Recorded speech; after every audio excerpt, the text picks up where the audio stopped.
just a high level of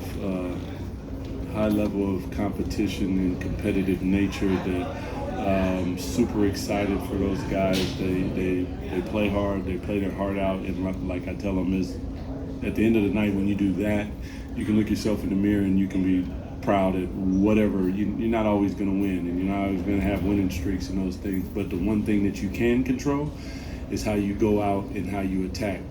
And I thought that they continued down the path of my expectations. Coach Christie, that first quarter in that lineup, how do you feel about getting that type of start? Because that's been something in the past that not exactly the plague or anything like that, but it seemed like it's improving each game. Just trying to get them to be aggressive, trust each other, and play for each other. When I look down at the stat sheet and I see 31 assists, I'm smiling.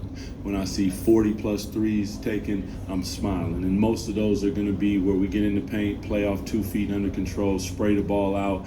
You got it, shoot it. If you don't, give it one more drive, kick it, and continue on doing that. And those type of things, it's contagious. Everyone's touching the ball. Everyone feels good about themselves. That we go to the other end and help each other the same way. 34 points off turnovers tonight. Just what do you think of your guys' ball pressure and being able to score on the other end there? Yeah, it's tough. That's not going to obviously happen every night, especially against great players like Steph. It's not. But that type of commitment, and that's why I told him, commitment to a game plan doesn't have. It says everything about them. It just has nothing to do with what I do. You guys committed to it. You guys held each other accountable. You guys fought for each other. You multiple effort for each other. And that's all you can ask. Will you always get this result? No. I think that's not it. But the result that you will get is continued effort, continue down the path of us to establish our identity.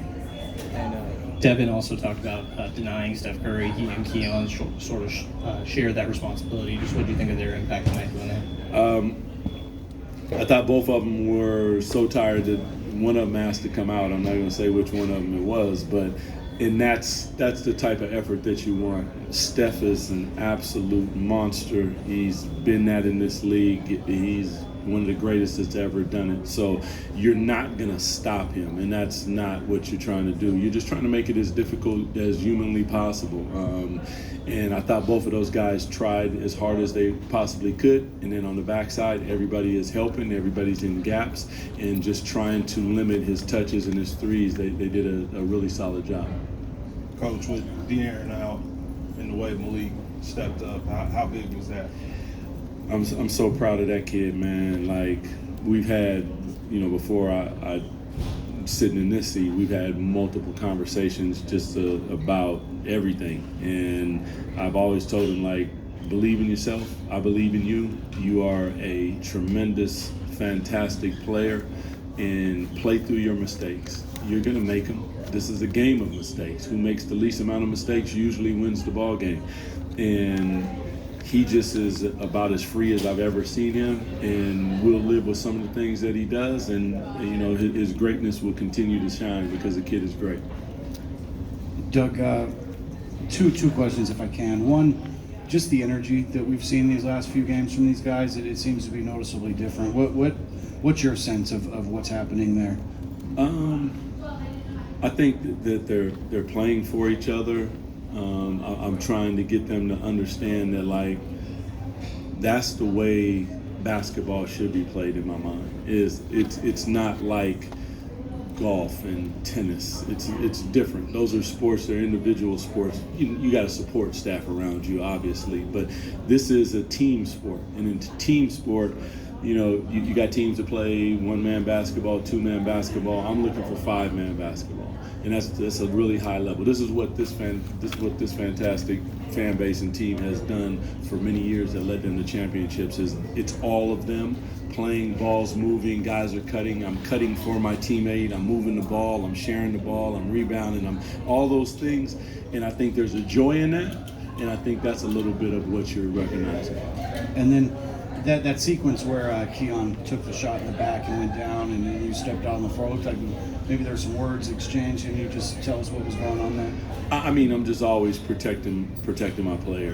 That's really all it is. I have the utmost respect for every single player over there. I know from playing in this league what they go through and watching them reach the highest level, so it's nothing but love. The competitive nature of the game is the competitive nature, and I think that you respect that. I respect how hard they play. I respect how they get after it, but one thing, make no mistake about it, is I'm going to defend my guys because they deserve that. They play hard, and I'm going to be right there for them. Doug, you have Miami obviously tomorrow, and then go on the road for Boston. What are you doing to prepare for Boston? Obviously, you have Miami before them, but these two teams coming up. What's kind of the message and the preparation for those? Man, you realize I just got this job, right? Yes. Yeah, man, I ain't thought that far ahead. I hadn't got past today. I do know that we got Miami tomorrow. I do know that. And I played against Eric in college. He was a heck of a player, and now as a coach, he's about as good as it gets. So I know one thing: they play extremely hard, and they will be prepared. And that's what I expect. We're going to play extremely hard, and we will be prepared. Thanks, everyone. Right on. Thank you.